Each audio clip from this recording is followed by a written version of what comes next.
తెలంగాణ రాష్ట్ర ముఖ్యమంత్రి రేవంత్ రెడ్డి గారు బీఆర్ఎస్ పార్టీని చిక్కులో వేస్తున్నారు. పదే పదే రాష్ట్రంలో ఏ ఎమ్మెల్యేకైనా సరే సమయం ఇస్తాను, వాళ్ళ నియోజకవర్గాల అభివృద్ధికి తప్పకుండా సహాయం చేస్తాను అని రేవంత్ రెడ్డి గారు చెప్పడంతో బీఆర్ఎస్ పార్టీకి తలనొప్పిగా మారిపోయింది. బీఆర్ఎస్ పార్టీకి సంబంధించిన ఎమ్మెల్యేలు ఇప్పటికే చాలా వరకు రేవంత్ రెడ్డి గారి అపాయింట్మెంట్ కోసం ఎదురు చూస్తున్నారు. ఇప్పటికే కొంతమంది ఎమ్మెల్యేలు సీఎం రేవంత్ రెడ్డి గారిని కలవడం జరిగింది. ఇక ఆ ఎమ్మెల్యేలంతా కాంగ్రెస్ పార్టీలో చేరబోతున్నారనే వార్తలు రావడం బీఆర్ఎస్ పార్టీకి తలనొప్పిగా మారిపోయింది. కలిసిన ఎమ్మెల్యేలు ఎవరు బీఆర్ఎస్ పార్టీలో ఉంటారో, ఎవరు కాంగ్రెస్ పార్టీలో చేరుతారో అనే టెన్షన్ లో బీఆర్ఎస్ పార్టీ పడిపోయింది. అయితే సాక్షాత్తు ముఖ్యమంత్రి గారే నేను తప్పకుండా ఎమ్మెల్యేలకు సమయం ఇస్తానని చెప్పడంతో ఎమ్మెల్యేలు కూడా మధ్యలో ఇరుక్కుపోయినట్టు తెలుస్తుంది. కలిస్తే ఒక బాధ, కలవకపోతే మరో బాధ అన్నట్లు ఎమ్మెల్యేల పరిస్థితి ఏర్పడ్డది. ఒకవేళ రేవంత్ రెడ్డి అని కలవకపోతే నియోజకవర్గాల్లో వ్యతిరేకత పెరిగే అవకాశం ఉంది. సీఎం గారే సాక్షాత్తు అపాయింట్మెంట్ ఇస్తాను, సమయం ఇస్తాను అని చెప్పినా కానీ ఎమ్మెల్యే వెళ్ళడం లేదు.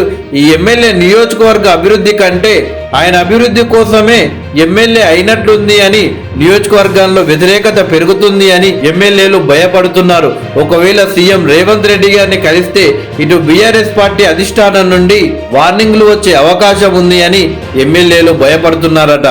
అయితే తాజాగా మాజీ ముఖ్యమంత్రి కేసీఆర్ గారు ఎమ్మెల్యేగా ప్రమాణ స్వీకారం చేసిన తర్వాత ఎమ్మెల్సీలు, ఎమ్మెల్యేలు అలాగే మాజీ ఎమ్మెల్యేలతో కాసేపు చర్చించడం జరిగింది. అయితే కొత్తగా గెలిచిన ఎమ్మెల్యేలంతా జాగ్రత్తగా ఉండాలి, ముఖ్యమంత్రిని ఎవరు కలవద్దు, మీరు అలా కలిస్తే మీరు బ్యాడ్ అయిపోతున్నారు అని కొంచెం ఎమ్మెల్యేలకు సర్ది చెప్పే ప్రయత్నం కేసీఆర్ గారు చేశారట. అయితే తాజాగా మాజీ మంత్రి మల్లారెడ్డి గారు సీఎం రేవంత్ రెడ్డి గారిని తప్పకుండా కలుస్తా, సీఎం ని కలిస్తే తప్పేంది అని మల్లారెడ్డి గారు వ్యాఖ్యానించడం ఇప్పుడు ఆ వ్యాఖ్యలు వైరల్ గా మారాయి.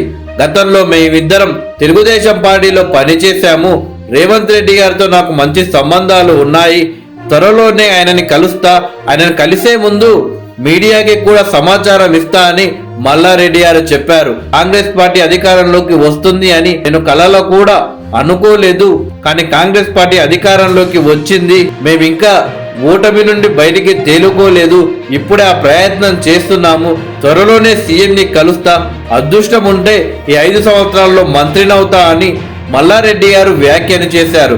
ఇప్పుడు ఆ వ్యాఖ్యలు వైరల్ గా మారాయి. మల్లారెడ్డి బీఆర్ఎస్ లో ఉంటాడా లేక కాంగ్రెస్ పార్టీలో చేరుతాడా అని మరొకసారి మల్లారెడ్డి తెలంగాణ రాజకీయాల్లో హైలైట్ గా మారిపోయాడు.